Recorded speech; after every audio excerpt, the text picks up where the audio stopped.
Directora de Asuntos Consulares, ¿de qué manera el gobierno hondureño está trabajando para que otros ciudadanos de su país no terminen viviendo la misma experiencia que hoy usted relata, que seguramente vivieron 5 hondureños, de los cuales no se sabe su paradero y que al parecer hoy están secuestrados? ¿Qué tipo de campañas están haciendo ustedes?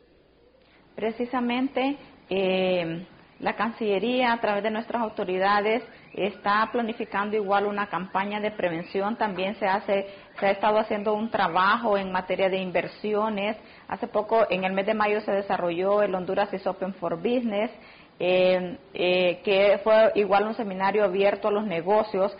Esto viene a generar empleo masivo para que los hondureños de alguna manera puedan tener una oportunidad aquí en el país y de alguna manera puedan evitar el viaje en busca del sueño americano, que muchas veces solo trae consigo la muerte o secuestros.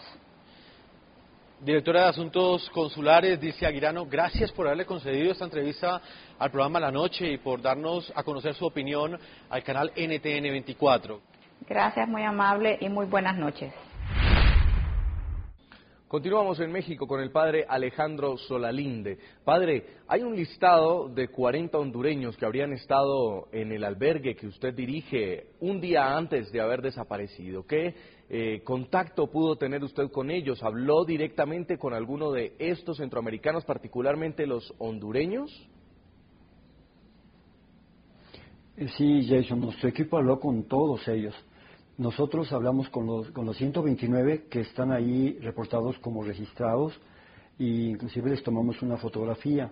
Sí, hablamos con ellos, algunos de ellos inclusive habían tenido poquitos más días, algunos 3 días nada más, pero sí estuvimos hablando con ellos. Nosotros cumplimos con haber entregado unas fichas, porque no son listas, simplemente son fichas con todos los datos personales y además con la fotografía de cada una de esas 129 personas. En el caso de los hondureños, nosotros entregamos a COFAMIPRO, que es un organismo que busca familiares perdidos, extraviados, entregamos las fichas, a la vez que con los cónsules también. Un día antes, sí. O más bien días después, el cónsul de Honduras en Veracruz hizo favor de visitar nuestro albergue y le entregamos toda la información. De modo es que, ya sea por el cónsul, ya sea por COFAMIPRO, esperamos que esas familias que están reportando a sus hijos como desaparecidos nos informen a nosotros también, porque muchos de ellos se comunicaron inclusive desde el albergue. La última llamada que hicieron fue desde nuestros teléfonos en el albergue. De modo es que sí podemos, esta es nuestra posibilidad, si es que colabora COFAMIPRO, si es que colabora Honduras, especialmente el cónsul o esta persona designada para investigar, yo pienso que vamos a tener muy buenos resultados. Y si esto lo prevemos, no solamente para Honduras, sino también para Nicaragua, para El Salvador, sí, y para Guatemala, los resultados van a ser óptimos. Sí, padre, y entonces, ¿por qué no han aparecido esas 40 familias hondureñas a preguntar por sus familiares? Y como lo escuchaba ya usted en la entrevista de Dilcia Guirano, que hacía nuestro subdirector Jefferson Beltrán, solamente 9 han aparecido, lo cual incluso está obligando ya al gobierno de Honduras a descartar también el secuestro. Bueno, yo creo que es muy prematuro, ¿verdad? Porque inclusive la única forma de poder descartar el secuestro es que todas las personas, al menos las que pasaron por ahí, se reportaran como estar bien y ya reportarse con su familia. Insisto, nosotros ya mandamos la lista, mandamos la ficha y no hemos recibido todavía de los consulados, de los países, la palomita de que están bien. Yeah. ¿Sí me explico? Sí. Y es urgente que ellos digan, bueno, de esas 129 personas que registramos nosotros, nos pueden decir, ya todas las 129 están bien, ya pasaron, van en camino a Estados Unidos, ya se reportaron con sus familias y están diciendo que no hubo secuestro. Solo entonces, Jason, se puede descartar esta noticia. Padre, ¿y algún grupo criminal ya se ha reivindicado este hecho? ¿Se han comunicado con las familias de los secuestrados o con usted? Por supuesto que sí, conmigo no, pero con las familias ya. Y es a lo que yo me refiero cuando estoy diciendo que esa información se está procesando. Pero esa información obviamente no se va a dar a conocer porque la ASIEDO es muy cuidadosa en eso. La ASIEDO no tiene prácticamente contacto con la prensa, pero sí tiene una colaboración muy intensa con las familias y también con los consulados. Yo pienso que las familias sí saben que se está trabajando en esto, los cónsules también, pero no podemos adelantar ninguna información que se está procesando. Yo confío en que a su debido tiempo la CIEDO misma nos autorice en su momento a dar alguna información adicional. Entendemos que deba usted reservar esta información, sin embargo es importante hacerlo también parte de la denuncia. Dentro de lo que usted nos pueda contar, ¿qué conoce? Estas personas, estos criminales que se han comunicado con los familiares, ¿están pidiendo plata a las familias? ¿Están hablando de Claro, esclavitud? por supuesto, claro. ¿Y qué les dice? Claro que sí, están pidiendo dinero, por supuesto que sí. ¿Y esto exactamente cuánto dinero podría ser? Son cifras, porque suponemos que los migrantes no son personas adineradas. ¿Cuál es el argumento de los delincuentes? Mire, yo le voy a explicar cuál es la dinámica. Los Zetas, los delincuentes, que no hay que olvidar que los patrones son mexicanos, ellos ya descubrieron que los pobres valoran a las personas y que los familiares dan todo con tal de salvar la vida de sus familiares. Los pobres son pobres, pero están dispuestos a hacer un sacrificio, pedir prestado, juntar dinero, especialmente los de Guatemala, para poder pagar ese rescate. El problema es que cuando ya lo pagan, ellos tienen después, cuando son ya liberados, al llegar a Estados Unidos, ellos tienen que cubrir esa cantidad.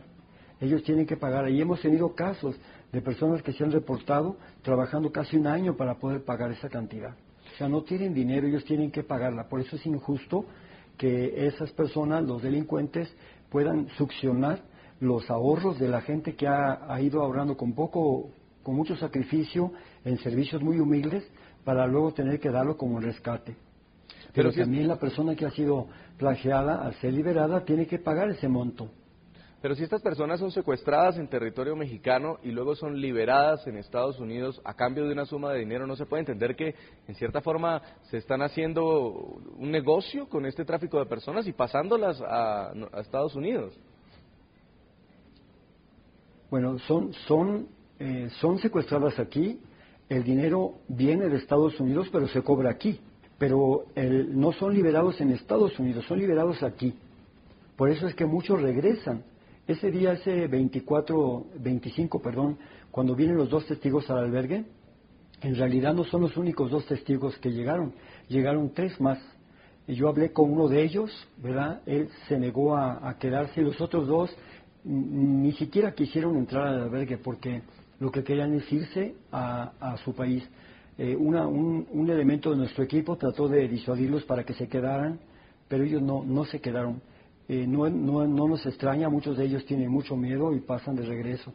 No así otras personas que sí tenían miedo, pero que siguieron adelante y que tratamos de platicar con ellas. Estamos esperando en las próximas horas, en los próximos días, que tal vez alguno de ellos pueda animarse para hablar en nuestras casas del norte. Yo tuve una experiencia con hondureños el mes pasado, el mes pasado, cuando en la casa de Saltillo, unos jóvenes, yo platiqué con unos jóvenes hondureños, eran 9, y uno de ellos había sido secuestrado y creo que 2 también, pero uno de ellos sobre todo, recuerdo bien su nombre, no lo digo, y cuando les pregunté cómo les había ido, él se soltó llorando y empezó a decir lo que le había pasado. Hasta ahí lo dijo, después de días de camino. Claro, hablé con él, traté de animarlo y el equipo de Saltillo empezó a hablar con él y es posible, si es que pierde el miedo, que él presente una denuncia, porque su familia había pagado, lo torturaron, pero quedaron más amigos de él y él le preocupaba muchísimo. Yo espero que también, así como sucedió eso, las personas llegan al norte, no quieren hablar, pero en algún momento estamos recibiendo también información.